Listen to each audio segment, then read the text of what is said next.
Ever feel like you're capable of so much more, but something's holding you back? Like some invisible wall between you and, your true potential. Yeah, it's a common experience. A lot of people feel that yearning for something more. And it's frustrating, right? Especially when it comes to our personal growth, our spiritual lives.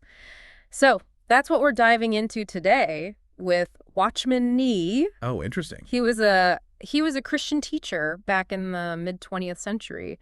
But his writing, it really gets at the heart of this. We're looking at his book, The Breaking of the Outer Man and the Release of the Spirit. Wow, that title alone, right? It just grabs you. Right. It suggests a real journey, a transformation. And one of the first things he introduces is this idea of the outer man versus the inner man. Familiar with that concept at all? Definitely. I mean, it comes up in a lot of different spiritual traditions, even if the language varies. Right, right. So with Nee, the outer man, that's the part everyone sees. Thoughts, emotions, our choices, the way we present ourselves. It's like our public face, Yeah. almost. Exactly, the mask we wear. But then there's that deeper level, the inner man, which for Nees is all about the human spirit, that part that craves genuineness, real connection. So then how does this outer man, this sort of facade, how does that hold us back? It sounds like there's a conflict there. That's Nees' point, the outer man. We need it to function in the world, but it can overpower the inner man. Think about a time you knew the right thing to do, felt it deep down, but did the opposite. Oh, all the time. Like knowing I should eat healthy, but going for that extra slice of cake anyway. There you go. In those moments, it's like our outer self, all those desires and cravings, they just drown out the wisdom of our inner self. And Nee's saying this happens on a much bigger scale in ways that keep us from really growing spiritually. So it's not just about making better choices here and there. It's a deeper change that has to occur. Exactly. And he uses a really vivid analogy to explain. It compares the outer man to the hard outer shell of a grain of wheat. Okay. Not sure I follow what's the grain of wheat got to do with this? Well, think about it. A grain of wheat has life inside, the potential to grow, to multiply. But it's all locked in until that outer shell breaks open. Only then can something new sprout. Nia says our outer man is kind of like that shell. We might identify with it, but it's not our true essence. So we need a similar breaking to happen to our outer selves to let our true potential out. That's the core of it. He's not saying we get rid of thoughts or emotions altogether, but we have to surrender that self-reliance, the ego's grip on how things should be. That's when space opens up for something truer to emerge. And this breaking you're talking about doesn't sound all that pleasant. Is that something we actively make happen, or is it more of a natural process? Now that's the question. And Nee actually uses a very stark word for it. He calls it dying. Dying. Whoa. Okay, a little intense. Metaphorically speaking, of course. Not literal death, but dying to our old patterns. The comfy but maybe limiting ways we've always done things. Because we cling to them, even when deep down we know they're holding us back. So it's like we're almost afraid of our own potential, so we stay stuck in what's familiar, even if it's not really serving us anymore. You got it. Nee would say that clinging, that holding on, that's what prolongs the process. It's in the letting go, the surrendering of control, that real spiritual growth can happen. Yeah, like we're so used to being in the driver's seat, even when, honestly, we might not be the best driver for the terrain we're on. That's a great way to put it. It's about shifting our perspective. Instead of always trying to protect ourselves, we surrender. Instead of control, it's about trust. It's that saying, right? Let go and let God. Sounds simple enough. Oh, absolutely. But putting it into practice, that's the lifelong work, to let go of that ego that always wants to be in charge. Nee's honest about the challenges, but he's also really clear about the freedom that waits for us, the joy when we do surrender. So paint me a picture. What does life look like after this breaking, this dying to our old selves? How do we actually change? Well, Nee describes it as this huge shift in how we experience, well, everything, life, the world, ourselves.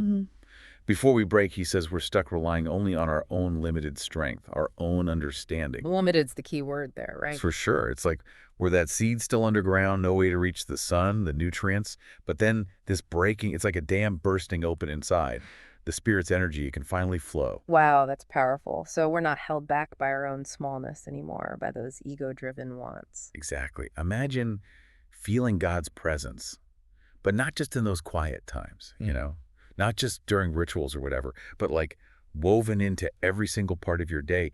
That's the freedom, the closeness Nee's talking about. It comes from that inner change. I've had those moments. doing something totally normal, like washing dishes, driving. And this wave of peace just hits me, like I'm connected to something so much bigger. Is that what he means? I think that's a perfect example. He wants us to have that sense of connection, that divine presence, not as a rare thing. He wants it to be the constant current in our lives, even amidst all the chaos, the uncertainties. And he uses a really down-to-earth metaphor for how we make space for that. He talks about the things in our hands. Things in our hands. Okay, now I'm really curious. What does that mean? So he's talking about anything we're holding on to too tightly, physically or mentally. Could be anxieties we won't let go of, ambitions we're chasing, even possessions we're attached to. Anything that's taking up all our time, energy, attention. It leaves no room for anything deeper to take root. Like we only have so much capacity to hold on to stuff, literally and figuratively. If our hands are full of junk, how can we grab hold of something precious without letting go first? Exactly. And he says, a lot of times, the things we think are most important, the stuff we're clinging to for dear life, those are the very things blocking us from the fullness God wants for us. He's not saying we can't have nice things or goals, but we got to examine those attachments. Ask ourselves, what do I need to release to make room for something more? It's about figuring out what's actually life-giving versus what's got us in a chokehold, right? Right. And Nee says that as we go through this breaking process, as we surrender the ego's need to be right to control everything, we actually get better at that discernment in ourselves and in others. So the less we need to be in control, the more we can see what's truly authentic in us and in the world around us. That's the paradox he points out. We approach spiritual growth like it's a test we have to ace. I got this. But real transformation, it comes from opening our hands, not clenching them tighter. It's about being willing to be shaped, molded by something beyond us. Like one of those cartoons where the character's trying to jam a square peg in a round hole. It'll never work. But what if they let go? Maybe someone else will show them that peg fits in a whole different puzzle. I love that.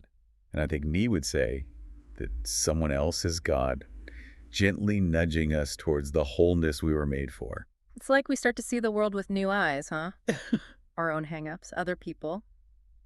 We get a better sense of what's really important. Yeah, and Nee makes this point, this clarity we're talking about, seeing what's genuine. It's not something we just think our way into. He separates discipline, which is external, and revelation, which is internal. Okay, so what's he getting at there? I mean, don't those two usually go hand in hand? He's making a distinction. Like, discipline's good. Yeah. Right? Helps us build those good habits, resist temptation. But Nee says real change down deep that comes from revelation. It's when God reveals truth to us on the inside in a way we couldn't figure out on our own. So it's not enough to just admit our flaws, like intellectually. We need to see them in a new light, the way God sees them. Exactly. Think of shining a bright light into a dusty old room. Suddenly you see all the cobwebs, the dirt that was hidden before. Revelations like that, it shows us those hidden parts of our hearts where we're holding on to stuff that's blocking our growth. I get it. Like, we can try to clean ourselves up, but it takes a whole other level of awareness to really see what needs to change at the core. That's what Nee's getting at. It's not about being perfect by our own effort. It's about surrendering to something bigger than us, a love that knows us better than we know ourselves. It's humbling, right, to admit we don't have it all figured out, that we need help to truly become who we're supposed to be. It is humbling, but it's also incredibly freeing.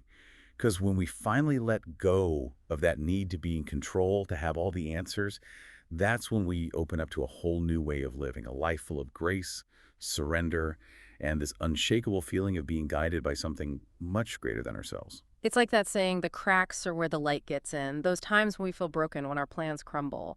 That's often when we're most open to real change, Beautifully put. Nee would probably say those are the exact moments when we hit our limits. That's where transformation really begins. It's in the letting go, loosening the ego's grip. That's how we create space for something new, something more authentic, more lined up with our true purpose. So to really live out our potential, it's not about pushing harder, but about surrendering more. That's the paradox. It's in letting go that we find real freedom and our inner light can shine through. It's not always easy what Nee's asking of us, but the reward, if you can call it that, it's huge. A life where we experience God's love more fully and we become that love for others too. And that's a journey worth taking, wouldn't you say? Absolutely. So as we wrap up this deep dive, think about what really stuck with you today. Where in your life do you need to embrace this breaking open? What would it look like for you to surrender more fully? Just something to chew on as you go about your day. Thanks for joining us on this deep dive. Until next time. Until next time.